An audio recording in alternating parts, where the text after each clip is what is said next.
Today on OC News, the Russia-Ukraine conflict is ramping up as Russian troops near the Ukrainian border. Plus a look at the rising gas prices and how it's affecting the consumers in Orange County. And thinking about listening to Ye's new album, will it might just cost you a pretty penny. All this and more coming up.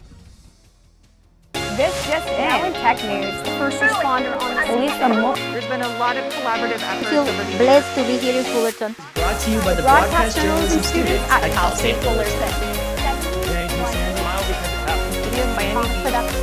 OC News starts right now. Welcome to OC News. I'm Julian Serrano. And I'm Alexis Rubik. OC News is brought to you by the broadcast journalism students at Cal State Fullerton. Ukraine is currently entering a state of emergency. Earlier today, the Ukraine President Vladimir Zelensky tried to communicate with Russian President Vladimir Putin over the phone, but received no answer. With the looming threat of war, the Ukraine military and citizens are preparing to have to defend their homes and administer first aid. Ukraine officers are training civilians to prepare for the worst as thousands of Russian troops continue to come at the Ukraine border. Ukraine president stated in a Facebook post, "The whole world is saying this can happen any day now. The trigger can happen any minute." A convoy of trucks are heading toward Washington in protest of COVID mandates. This morning, hundreds of people gathered in the Mojave Desert to send off a group of truck drivers who are heading to Washington in protest of COVID mandate changes. There are currently 24 trucks and hundreds of vehicles calling themselves the People's Convoy heading towards D.C., Washington. It is expected their arrival and are prepared with approximately 700 unarmed National Guard troops. One of the organizers, Marion Steele, states that they will not stop at the Capitol, stating, "We do not want another January 6th, and this convoy starts in Barstow and ends in Freedom."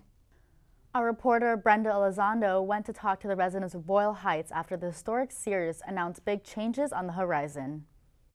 The owner of the historic Sears building announced a drastic plan for a rebrand. Today I came down to Boyle Heights to ask the residents their opinion.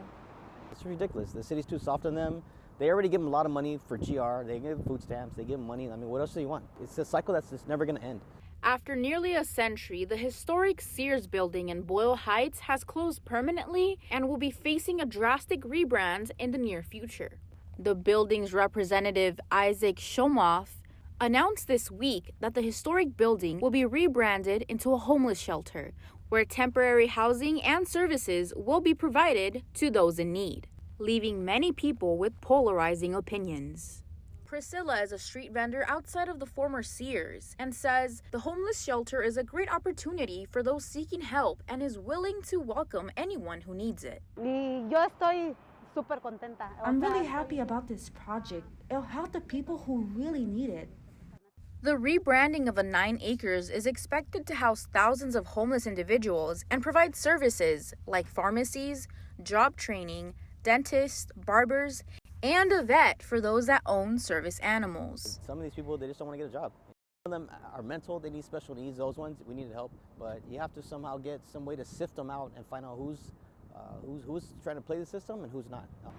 The Soma family says the rebrand will be approximately $400 million and will be asking for government funding. I am Brenda Elizondo reporting from Boyle Heights for OC News. Gasoline prices across Orange County are on the rise. I spoke to a few OC residents to see their reaction on this drastic change in price. Gasoline prices continue to soar day after day in California. Orange County is one of several counties experiencing this trend. A month ago, a gallon of regular unleaded gasoline in Orange County averaged out to be just $4.65. The two leading factors causing this spike at the pump are higher oil prices and inflation. The record-breaking prices in Orange County is becoming just another financial stress to now be considering. Not just the gas, the empty shelves at the market, the grocery prices going up. Everything is going up. You know, and it's making us leave California. I'm leaving California because you can't afford to live here anymore. A year ago today, a gallon of regular unleaded gasoline in Orange County would cost you $3.61. As of today, that mark is closely nearing on $5. For many Orange County residents, the drastic rise has been felt. I know here it's like to fill up my car it's almost $80, you know, so it's kind of hard, and it makes me not really want to go anywhere like that because this car burns gas a lot, so I try to minimize where I can go. If I have to go somewhere, I'll go. If I don't, I'll stay home. According to analysts, prices are expected to continue climbing. And the question now posed, is how soon can OC residents expect to see the $5 mark at the pump? I'm Julian Serrano in Fullerton, reporting for OC News. Coming up after the break, Donald Trump is making headlines once again, and it's probably not bringing a smile to his face. And don't put your mask away quite yet. An update on when the campus mask mandate might end.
Earlier today, the Supreme Court officially ended Trump's recent legal fight to block document turnover to the House committee investigating the January 6th Capitol riots.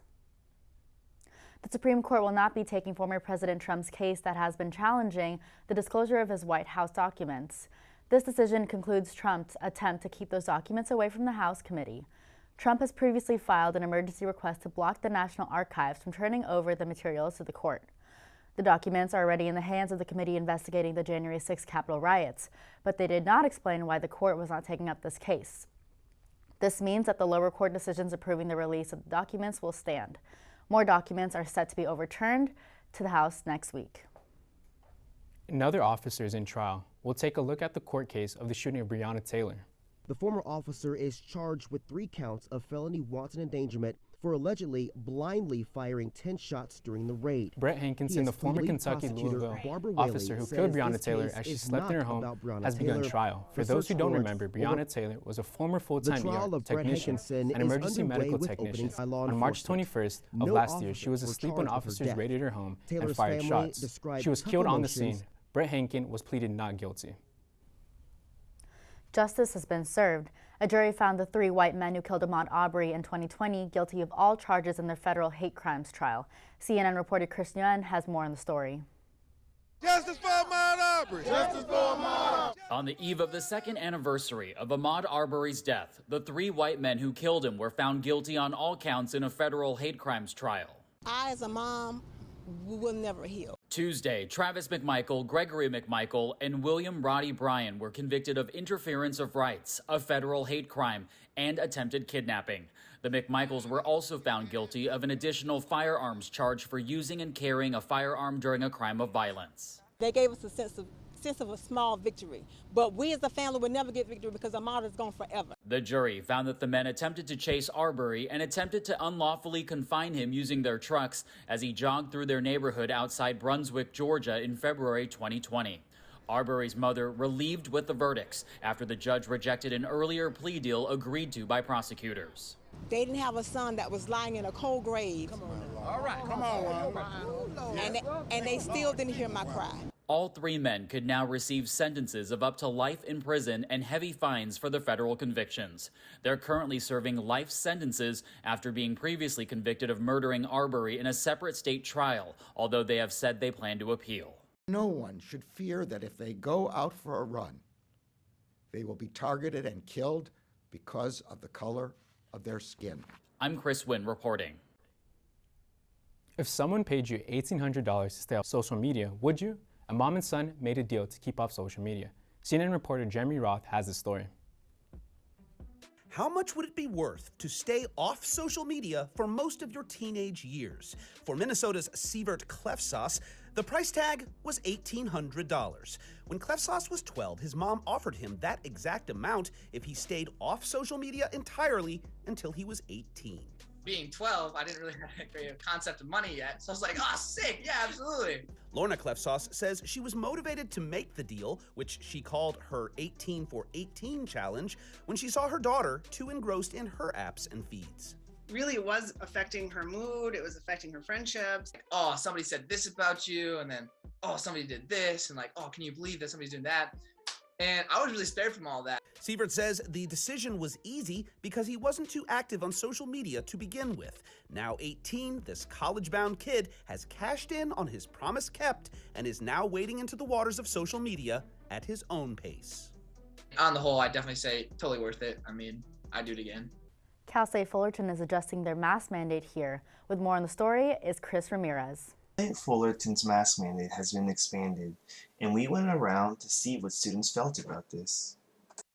I think it's probably easiest playing it safe. I think that's the safe thing to do because we're all close quarters. I mean, I'm pretty sure we all are kind of tired and want the masks to come off, myself included. But you know what, just a little bit longer is not too bad. Although some students are annoyed, they don't really seem to hate the idea. The mask mandate. I really don't care about it. I mean, if they take it off, good.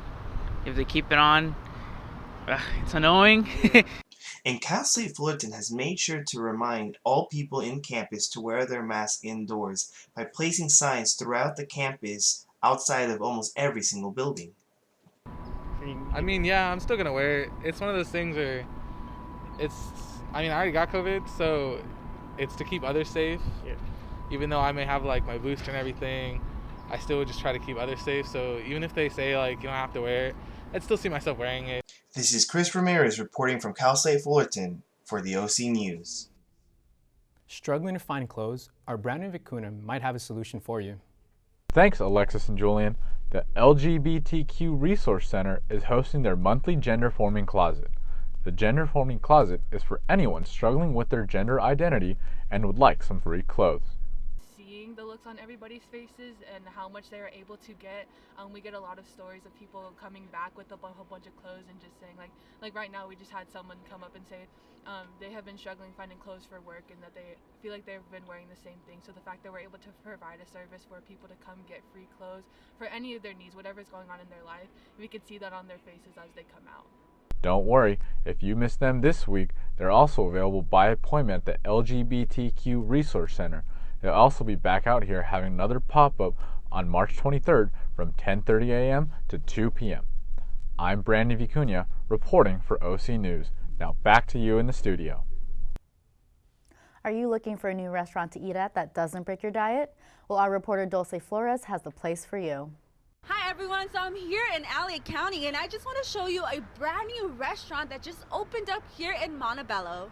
Treat Yourself Keto is a family business that is owned by Caroline, who was born and raised in Montebello. She went to culinary school and has worked in the restaurant business for many years until she decided to open up her own. We're located in Montebello, California, 3501 West Beverly Boulevard. Cross street is Bradshaw and Beverly Boulevard, right next to the Astros. Our main focus is keto, low-carb, sugar-free, and diabetic-friendly options from a full menu and desserts as well. The restaurant offers delicious American and Mexican keto food, such as treats, desserts, and full meals that are freshly cooked, low carbs, and no sugar. The reason why I decided to open up the restaurant here is because during keto, there was no options out there for me. Or you go to a restaurant and you have to modify, your option that you see on the menu, and it gets more expensive and more expensive. And desserts were also either harder to get. You either have to drive 45 minutes to an hour to get it. And my main focus was to help out the Latino community be able to eat healthier, have the options and the opportunity to eat desserts and food that. It's amazing because we don't really have things like this, and I've been looking for something that has low carb. Because there's nothing like this around here. Everything it's McDonald's or something that has high carbs, high sugar, and we're trying to step away from that and trying to show actually our kids how to eat better and live well so we can live for a long time. The owner hopes to expand and let people from all over LA County have an opportunity for healthy, delicious food. even I couldn't resist into taking a bite. I'm Dulce Flores reporting for OC News. Until next time, back to you guys at the studio. Still to come, CSUF's baseball team begins a new era. And after 25 years, we're saying bye to Hey Arthur, a popular kids show.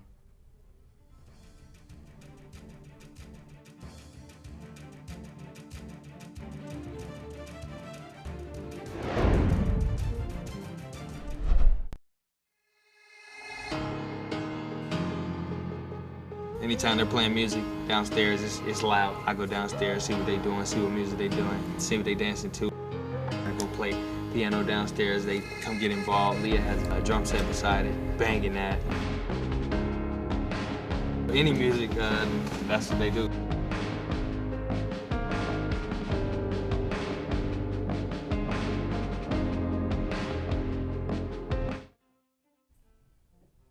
Titans baseball and softball kicked off their season this weekend, while men's basketball continued their chase for the #1 seed in the Big West.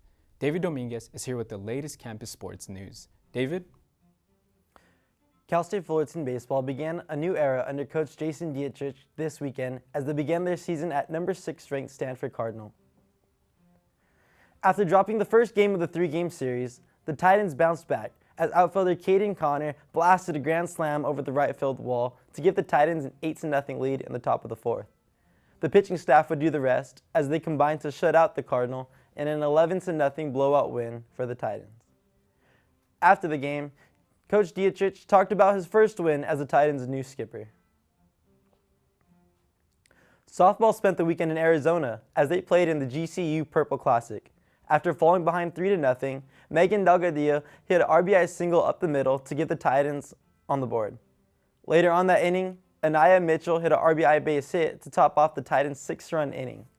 On the mound, freshman Racy Miranda was dominant as she retired 8 straight hitters in a 6-inning, 3-run outing. The defense would go on to lead the way as the Titans went on to win this one 7-4 and improved to 7-3 on the season. March is around the corner, and the Titans look to punch their ticket to the big dance by winning the Big West tournament in a few weeks. But as of now, they have their eyes set on winning the Big West regular season title. Titans leading scorer EJ Aniseki powered through for the and-one layup as he scored his 1,500th career point. Shortly after, the Titans got out on the fast break, and Ibrahim Famuki cleaned up the mess layup with the jam. The Titans showed off their range from 3 as Trey Maddox and Torrey San Antonio connected from deep to give the Titans an 81-73 win and put them just 1 game back from the top seed.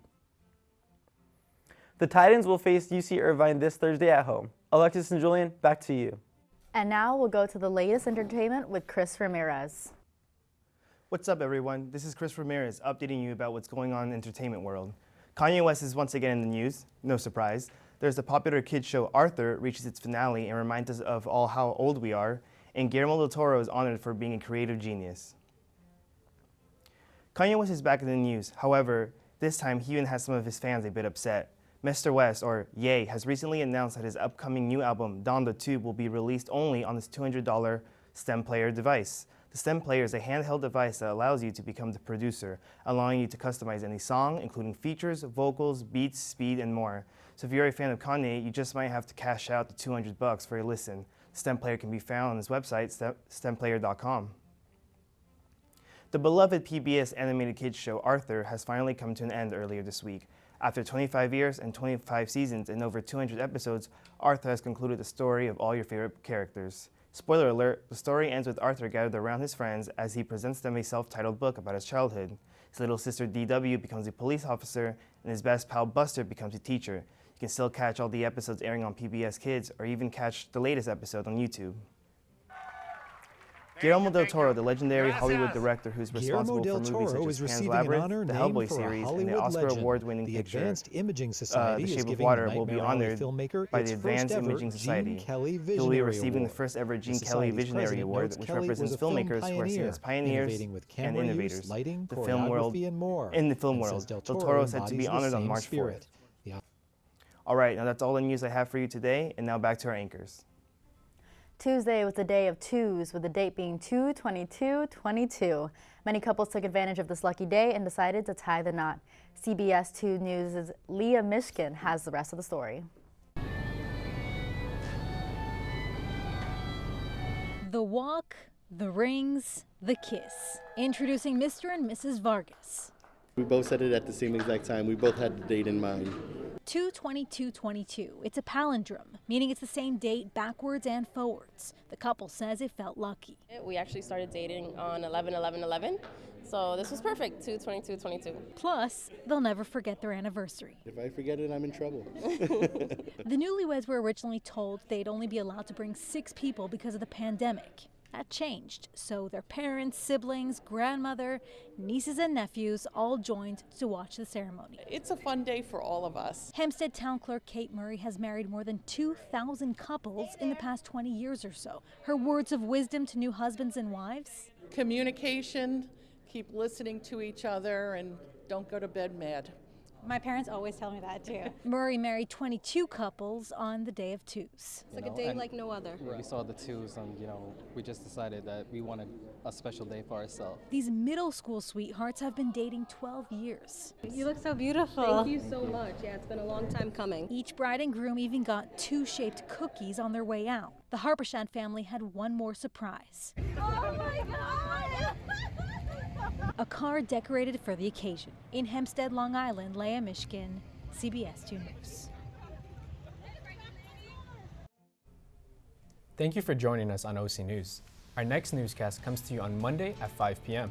For all the latest updates, check out our YouTube page at Titan TV. From all of us here at OC News, have a great night.